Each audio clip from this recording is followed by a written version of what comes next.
The world's largest bank just made a $4 trillion Bitcoin backflip. They have turned from potentially the biggest Bitcoin bear to now a full-on Bitcoin bull by developing something related to cryptocurrency. But we're going to dive into all of the history of what JP Morgan has done and now why Jamie Dimon is a case of watch what they do, not what they say. Now let's dive in to what just recently dropped this morning as JP Morgan has settled its first transaction of tokenized treasuries.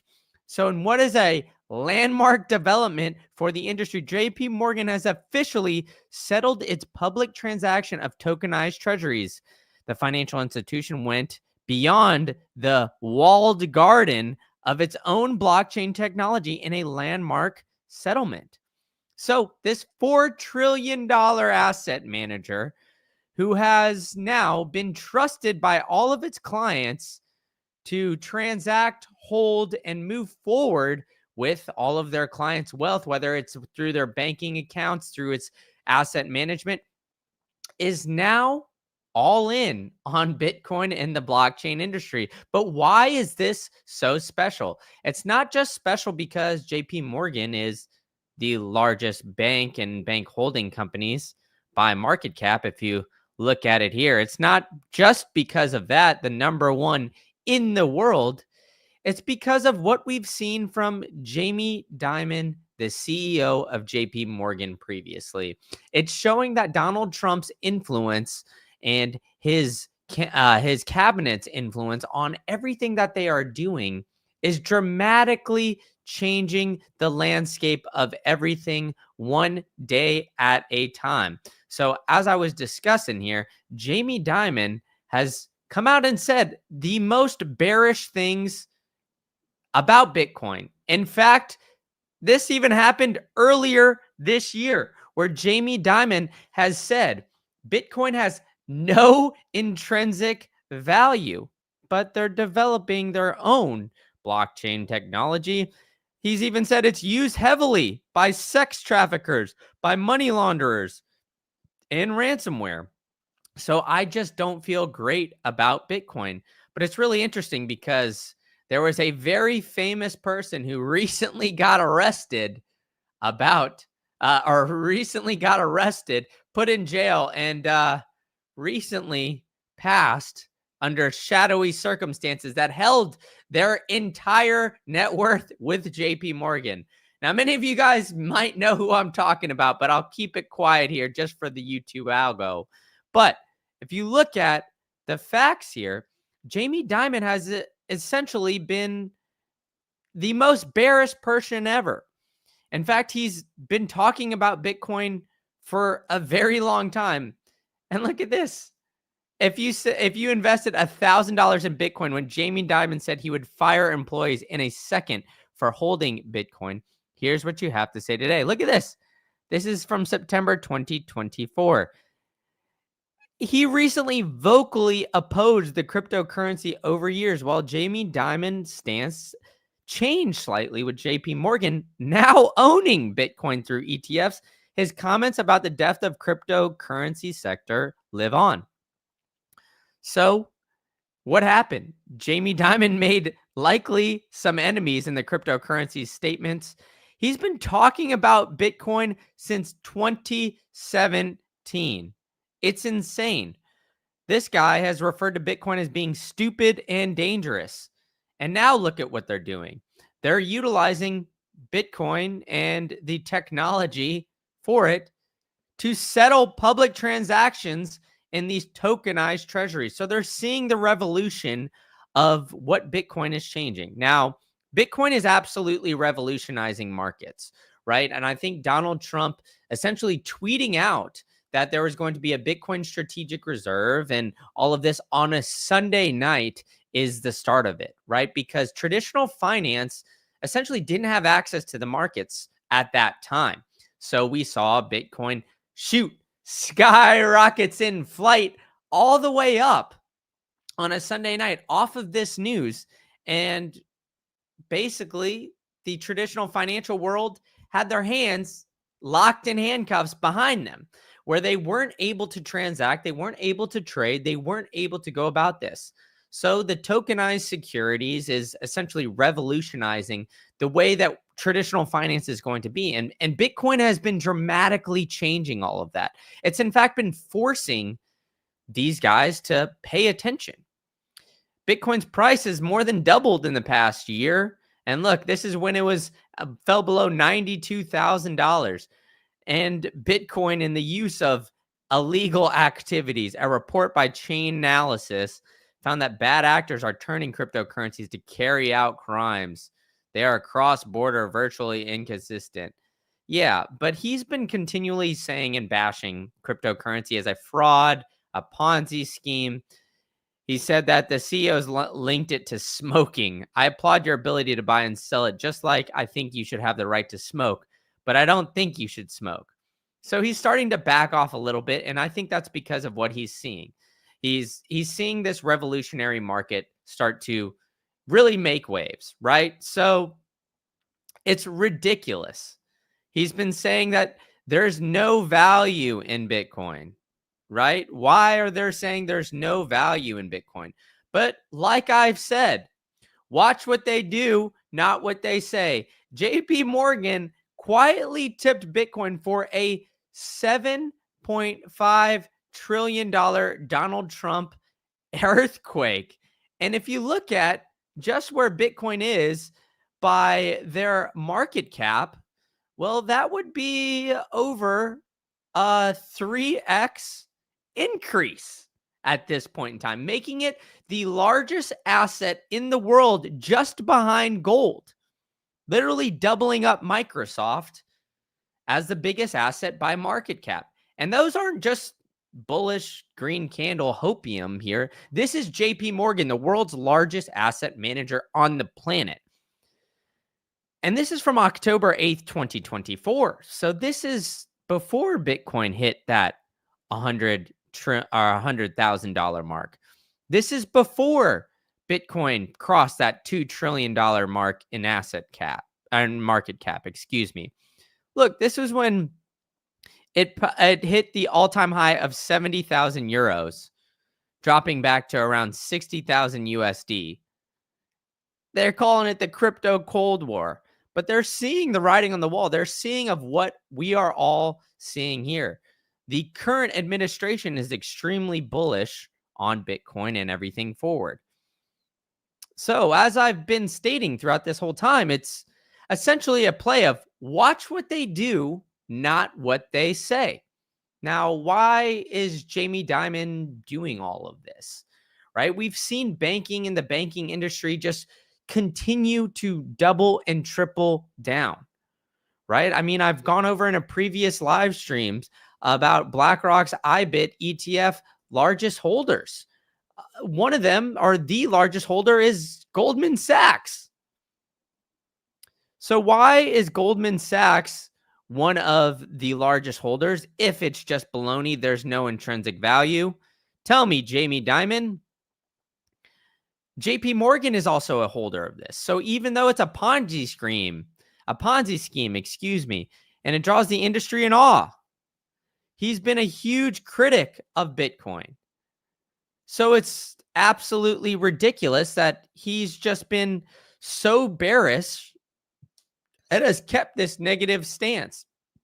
He's conceded that cryptocurrencies might have a role, but what are they doing? They've been obviously developing these tokenized securities for quite some time, right? Like these things just don't pop up overnight. They've had people back there, the shadowy supercoders, working in the lab this entire time to develop these tokenized securities. But still, publicly, Jamie Dimon has saying, they might have a use. I don't know, maybe. Bitcoin has fluctuated higher, highlighting a pattern of inconsistency. It's a useless as a pet rock. Maybe he's talking about gold here. I'm not sure. And then he's even yelled from the rooftops, hey, government. And this was after Donald Trump got elected. So he's been extremely negative about all of this, but we have now the largest bank settling tokenized securities over a blockchain theoretically, right? And so they're developing this technology. Why are they developing this technology? Well, they see the future, right? They see the sky rockets in flight, just taking off. They see the Bitcoin price absolutely humming, right? So they're seeing all these different things. They're seeing that, but Jamie Dimon is saying publicly, hey, Donnie T, after you get elected, I'd close it down, close crypto down. What did Donald Trump do? Donald Trump made a Bitcoin strategic reserve, freed Ross, and he did so much in his first 100 days, all very positive towards this industry. And so now Jamie Dimon is like, oh, let me back up. Let me settle some things in this industry. And we've got a lot more to cover here, so be sure to stick around. But I want to give you guys a piece of this because we don't want Jamie Dimon, the biggest Bitcoin bear, to come in and scoop in all the sats as he's telling everybody. He's telling your mom, your grandmother, hey, don't buy this Bitcoin thing. So that's why I've partnered with my friends over at the Bitcoin Well. Make sure you hit that subscribe button so you guys know when I am going live, because you will get a chance to win free sats every single time you come to a Green Candle live stream. So smoke that like Cheech and Chong. What is up, all-nighter hider? As you guys know, if you go to bitcoinwell.com/green candle, you sign up today, you get one free spin in the wishing well, where you can earn 1 million sats, which is over 1,000 smackers right now. And if you buy Bitcoin, you'll get 500 more. So you'll get 2 tokens for the wishing well. So 2 chances to win 1,000 smackers, or 1,000 or 1 million, 1 million sats, which is over $1,000. So you could do all of that here if you just go to Green Candle or bitcoinwell.com/green candle. Now let's get what we got going on here. 313 sats straight to the dome piece. So be sure to scoop it up, ladies and gents. But if you missed this opportunity, you could go to bitcoinwell.com/green candle. You can scroll on down, buy 50K worth or more from their OTC desk if you've got it. I wish I had that much because this Bitcoin price is looking extra juicy, and I think we're about to take off here. But don't forget, Bitcoin Well is strictly non-custodial, so you need a hardware wallet. To do that, you could go to bitbox.swiss/green candle and buy yourself a Bitbox 02. You could use promo code Green Candle as well, and you'll get 5% off your entire order. I prefer the Bitcoin only edition, or they've got an onboarding bundle where they can help you out too if you need it. But I encourage you guys to get the Steel wallet as well to back it up. Don't hold your seed phrase on there, on the wallet, or on paper, because that thing can fall to the wayside. But let's get back to the point at hand here, folks, where we're talking about the dynamics. And this is a report. This is a report from JP Morgan. Hump that like Brandon and Luke. Whoa, whoa, whoa. All right. I'm not trying to insinuate me and Luke are doing anything like that. I know he's got his lesbian haircut holding out there, but Luke could do his own thing with his humpback whales that he's got over there. But I agree with you here, JG 1982, that Trump's not all positive. I do not like that his, Trump coin and everything that he's pushed in that aspect. But I do think that, he has been positive, right? We've seen the FASB, we've seen the SAB 121 get repealed. So now banks can hold in custody Bitcoin for you. So it gives more access to people, which makes them more comfortable, right? So I don't love it. But, what can you do? You can always see, the benefits of the potential, of having this, right? Like JP Morgan has even come out and said that they're tipping this giant run up because of what Trump is doing. So it's not just all about that, right? It's not just all about, Trump and his craziness, his crazy policies that he's seeing. It's more about, what we're seeing here with the overall, just, I guess, vibe of the Bitcoin space. Right before we were having talking heads like myself saying, hey, we got to watch out for this current administration. Speaking about the last run, this is a time where we got to look at, hey, now they fight us, right? This is what we were worried about at one point in time, right? The potential of, an administration being very anti-Bitcoin, choke point 2.0. Trump has come out and repealed that entire thing. So, even though he is dabbling his toes into the altcoins, the shit coins, which I don't think is a very positive, and convoluting Bitcoin and the crypto space together, I don't think that that's good. But what I do think is that you'd rather have this than anybody that's on the complete opposite side, right? So we're giving more of a free and open market, which is what I think is going to be coming forward. And, we're seeing reports like this is from back in 2022, the dynamics and demographics of US household crypto asset use, right? Like reports on JP Morgan, they've been following this. Most crypto users during spikes in asset prices. Well, you think, but either way, Trump and US regulators giving banks the green light. Say what you want about banks, right? I mean, I'm a full self-custody advocate. I'm telling you guys, I'm screaming from the rooftop. This is why I've partnered with Bitcoin Well and Bitbox. Like, I don't want you guys to have, your custody in something like a Coinbase or anything BlackRock, anything like that. I mean, one of my favorite articles I love to show you guys is the potential of Coinbase and BlackRock, the rumors swirling around here of the Bitcoin ETFs. Now, Coinbase currently has 13% of all Bitcoin under its management. And so that's another problem here nor there.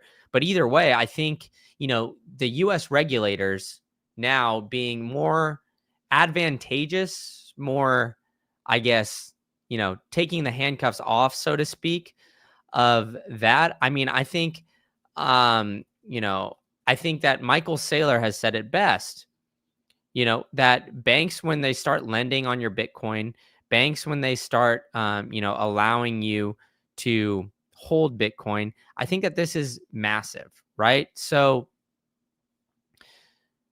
I think that the banks, once they start doing that, and here's a clip of Michael Saylor even saying that, right? Let's take a listen in. Acknowledge commodity. If we let banks in the United States use Bitcoin and custody it and sell it and buy it and loan against it, if the United States government begins to hold it in a strategic reserve, the beneficiary will be America. If you could talk to President Trump and say, here's the So look at that. If the banks could now custody Bitcoin and hold against it, the beneficiary would be the United States, right? And I think that that is, from the most part, like pretty spot on. I mean, Michael Saylor has been dead on in a lot of things that he's said here lately. And, ever since he got into the Bitcoin space, he's been really just one of the biggest advocates for Bitcoin. And, you've seen it with the Bitcoin for corporations. You've seen it with all of these different aspects. And Michael Saylor has held Bitcoin, for quite some time. I know we're crashing by 1% down to 102,000, but he's been holding Bitcoin since down here. He made that move in 2020, and he's seen and been continually buying time in and time out. So we're going to continue to see Michael Saylor be a huge Bitcoin advocate, even with the fluctuations in the price. So we're going to see that. And I think that, we're going to start to see Saylor, encouraging a lot of these things start to, just go viral, right? I mean, like his ideas, he's been tweeting out the Saylor tracker. He's been even saying, he's been playing with everybody, saying, hey, connect the dots here, right? Connect the dots. So, I think that this is going to be a massive, massive development here going forward. And I think Saylor's just advocacy of Bitcoin is going to continue. All-Nighter Hider saying Trump was better than the alternatives presented. Not that the alternatives were the only option. That is true. JG is saying, I'm a bit divided on Trump. I think under other sides, Bitcoin was resilient and ETFs were adopted. Morally, Trump is a nightmare. I think that Trump is a great businessman, right? I mean, we've seen it with the negotiations that we've had come through with the tariffs, right? He's very quick moving and unpredictable. And because there's that, he's getting a lot of things done. And because he's getting a lot of things done, it is, we're seeing positiveness in the space. And, some of the other positive things that we're seeing is, we're seeing this, right? I mean, we got two Trumps here, DJT Jr., Eric Trump, and we've got JD Vance, the sitting vice president, now speaking at the Bitcoin conference because they see how important this space is. So if you guys haven't bought your tickets yet, you can use promo code Green Candle for 10% off your entire order there. So, I encourage you guys to come and see what we got going on there because we've got the Bitcoin kickoff party as well here at in Vegas. And I will be there, doing it sponsored by Bitcoin for Corporations. They've got great people there. So I imagine you guys should come on down to Vegas, party with me. I'm going to be recording a great vlog and video as well. So come on down to the Bitcoin kickoff party. You can go there. The tickets are just $100. And you could come and spend 5-6 hours with your boy as I'll be doing the talking headness here with some great people. We already got Max and Stacy. We got Lawrence Lepard. We've got Isabella. We've got some other great people heading on down there. So be sure to come on down and check out what we got going on because I think that it's going to be absolutely electric. But we also have some interesting news here as well. We've got some of the largest countries in the world now looking at a Bitcoin strategic reserve. Now, do you think that this is all because of Trump, or do you think that this is because of something else that we're seeing here? So I think, once we start to see these countries start to develop a Bitcoin strategic reserve, we've got a very interesting member now looking at all this. The Ukraine is looking at a Bitcoin strategic reserve. Now, if you would have told me years ago that this is happening, it would have essentially never crossed my mind. Then we've also got the Nepal government looking at a Bitcoin strategic reserve. So what is going on here? We've got all of these countries looking at a Bitcoin strategic reserve. So I think that, with this, we're going to start to see more and more countries and people in general start to flip. We even had Dave Ramsey do a flip on Bitcoin here recently. So everybody is now looking at Bitcoin and saying, hey, we need to look at how we can get into the Bitcoin space. So for those of you joining, I appreciate you guys coming in. Oh, whoops. I wasn't even showing you guys these tweets. My apologies. But we've got Dave Ramsey. We've got some Bitcoin strategic reserves going. Nepal, we've got the potential of that. So all of you guys, smoke that like Cheech and Chong. Hit the subscribe button with the bell notifications so you go and know when I am giving you guys some free sats here. And tell a friend to join the Green Candle movement. I'll see you guys all at the next one.